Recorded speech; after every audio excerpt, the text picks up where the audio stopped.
पहले आपको नोटिस किया था ऊ लाला जो शो था तो उसमें। बहुत अच्छा, आप लोगों ने शायद ओटीटी में देखा होगा। नीलम को देखा है, एक्टर हैं। हाँ, नीलम कोठारी को देखा है।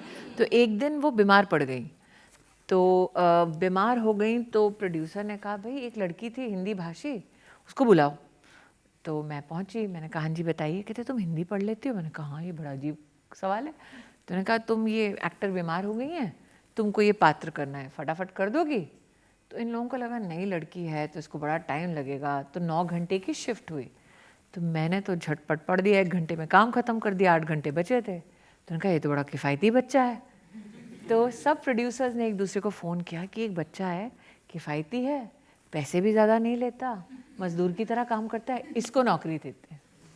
तो वैसे सिलसिला बना कि सब ने एक दूसरे को फ़ोन किया। तो जो बहुत विख्यात एक्टर हैं अर्जुन कपूर, तो उनकी नानी साहब जो थी सतीशोरी, मोना कपूर की माता जी, उन्होंने बुलाया। राहुल रवेल का आपने नाम सुना होगा, उन्होंने बुलाया। और शोभा कपूर ने बुलाया। और फ़ोन आया, हम जितेंद्र साहब के यहाँ से बोल रहे हैं। मुझे पता नहीं कौन जितेंद्र। कहते हैं भाई एक्टर जितेंद्र, कैसी बेवकूफ़ हो। मैंने कहा अच्छा वो मुझे क्यों फ़ोन कर रहे हैं? कहते हैं आप आइए और आपको बुला रहे हैं टेस्ट की। तो ये भी सही है कि किसी गैराज में इंटरव्यू लिया पहला, और गैराज में इंटरव्यू लिया। उस वक्त रजनी सीरियल आप लोगों ने तो बच्चों ने नहीं देखा होगा, प्रिया तेंदुलकर वहाँ शूटिंग कर रही थी। तो वो आई, ये बच्चे अब सारे आके हिस्ट्री रिवाइज करेंगे कि है कौन। वो आई, उन्होंने देखा मुझे, करा, मैंने कहा ये कौन है? मैंने कहा वो नया बच्चा है कुछ। मैंने कहा बेस्ट ऑफ लक, अच्छे से करना। और मैं तो आंखें फाड़ के देख रही थी, मैंने कहा इतना बड़ा लेजेंड। तो वहाँ पे गैराज में मैंने अपना इंटरव्यू दिया, फेल हो गई। तो इसलिए मैंने कहा ना कि हमेशा जीत ने नहीं, कई बार फेलियर ने भी मेरा इतिहास रखा। फेलियर तो आपने बहुत देखे हैं। मैं जितना आपका हिस्ट्री देखता जाता हूँ नई नई चीज़ें मिलती हैं। मीका ने एक एल्बम की थी, हाँ, मीका को जानती है जनरेशन? सावन में लग गई आग। तो वो सावन नहीं, आग में थी। हाँ, छोटे छोटे पात्र रजत जी। देखिए, एक तो आप दिल्ली से हैं, आपके परिवार में कभी किसी ने एक्टिंग नहीं की, आपके माता पिता उस निर्णय के खिलाफ हों, खाने को 2 रुपया ना हो, उस वक्त संयम से, मर्यादा में, ईमानदारी से जो काम मिले, चाहे भले ही किसी एक्स्ट्रा का हो, खड़े रहो, काम करो, तो कभी ना कभी तो भगवान भी कहता है तथास्तु, जा बच्चा, तेरे को माफ़ किया, तेरी किस्मत चमका दी। तो ऐसे कई काम छोटे छोटे छोटे किए। वो लोगों को पता नहीं था कि एक दिन वो बड़ा इतिहास हो जाएगा। लेकिन जब मैं पलट कर देखती हूँ अपने जीवन को, मैं आभारी हूँ कि उन लोगों ने किसी नौसिखिए को, किसी अननोन व्यक्ति को एक मौका तो दिया। तो मेरे जीवन का ये ध्येय बन गया कि मुझसे जितना बन पाए मैं किसी उस एक यंगस्टर को, कोई एक ऐसा व्यक्ति जिसकी कोई पहुंच नहीं, कोई पहचान नहीं, उसको मौका दो, क्योंकि किसने मुझ पर दया दिखाई थी। मॉडलिंग के ज़माने की तस्वीरें मैंने देखी हैं, उससे भी पहले की। स्टनिंग पिक्चर्स हैं वाकई में। स्टनिंग तो नहीं है, ठीक है, दिखाएं लोगों को हे कुछ भगवान। स्टनिंग।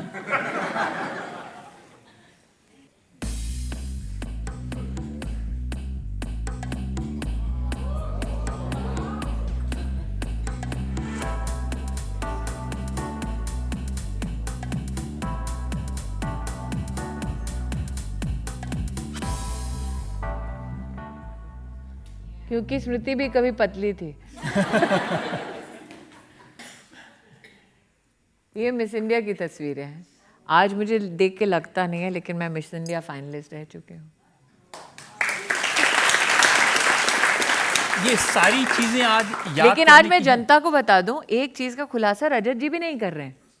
बता दूं, ये जो देख रहे हैं आप, ये 1998 है, और 1995 से 1997 तक मैं जहाँ काम करती थी वहाँ के मुखिया रजत जी थे। इन्होंने कभी, तो हम बिल्कुल बॉटम ऑफ द पिरामिड थे, रजत जी शिखर पर होते थे, तब वो ये न्यूज़ करते थे।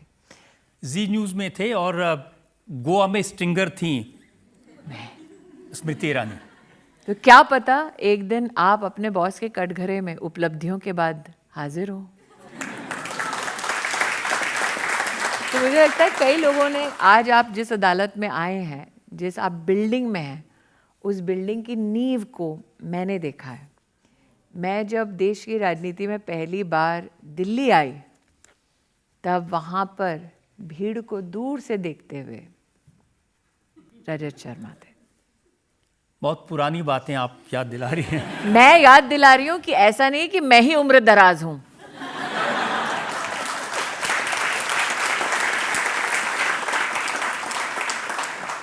मैं भी आपकी पुरानी बातें याद कर रहा हूँ। ऐसा लग रहा है कि अब मैं आरोप पढ़ रही हूँ। विनोद खन्ना के साथ आपने एक फिल्म की थी। फिल्म नहीं की थी, टेलीविजन सीरियल किया था जिसको मैंने प्रोड्यूस भी किया, लिखा भी था, मेरे अपने। जी। क्या अनुभव था विनोद खन्ना के साथ काम करने का? बहुत ही एस्ट्यूट एक्टर, अनुभवी, लेकिन पॉलिटिक्स में भी उनकी जिस प्रकार की एक श्रद्धा थी, जिस प्रकार से उनका एक इंक्लिनेशन था, वो काबिले तारीफ था। बहुत डिसिप्लिन्ड व्यक्ति थे और नो नॉनसेंस व्यक्ति थे। तो उस व्यक्ति के साथ काम करना और उनके नो नॉनसेंस एटीट्यूड को सरवाइव करना अपने आप में तमगा माना जाता था। बात सही है, वाकई में राजनीति में और फिल्म लाइन में बहुत कंट्रीब्यूशन विनोद खन्ना का रहा। विनोद खन्ना जी का रहा, हेमा जी का रहा, आज भी हेमा जी का कंट्रीब्यूशन है। शत्रु सर अब दूसरी तरफ हैं, लेकिन मेरे जीवन का पहला अवार्ड देने वालों में से एक शत्रुघ्न सिन्हा थे। मुझे याद है, अगर कोई पुरानी क्लिप निकलेगी तो मैं जज के नाते, जैसे आज जज साहब बैठे हैं, आप बैठे हैं, मैं जज के नाते बैठी हूँ और मैं जिसके ऊपर जजमेंट या जिसके ऊपर टिप्पणी कर रही हूँ वो आज पंजाब के मुख्यमंत्री हैं। तो भगवंत मान जी, तो टेलीविज़न और मीडिया की दुनिया से, चाहे पत्रकार रहे हों, चाहे एकेडमिशियंस रहे हों या फिर एक्टर्स रहे हों, बहुत ऐसे लोग हैं जो आज भी मेन स्ट्रीम में हैं। शत्रु जी का तो सेंस ऑफ ह्यूमर बहुत कमाल का है। मैं उस पर टिप्पणी कम ही करूँ तो अच्छा है। लेकिन हाँ, ये सभी स्टॉलवर्ड्स, मैंने दत्त साहब के साथ भी काम किया, भले ही वो कांग्रेस में रहे, लेकिन उनका अपना एक कंट्रीब्यूशन रहा। और मुझे लगता है कि आप अमित जी के बारे में भी, क्योंकि सब कहते हैं कि उनका मन उदास हो गया था, काफ़ी उनका व्यक्तित्व ऐसा है कि वो तलवारें खिंच जाएं तो वो चाहते हैं कि वो शांति दूत बने। और हम उस पीढ़ी से हैं कि तलवार खिंच जाए तो जब तक खून नहीं लगता मयान में जाती नहीं है। तो ये दृष्टिकोण का और अनुभव का एक फ़र्क है।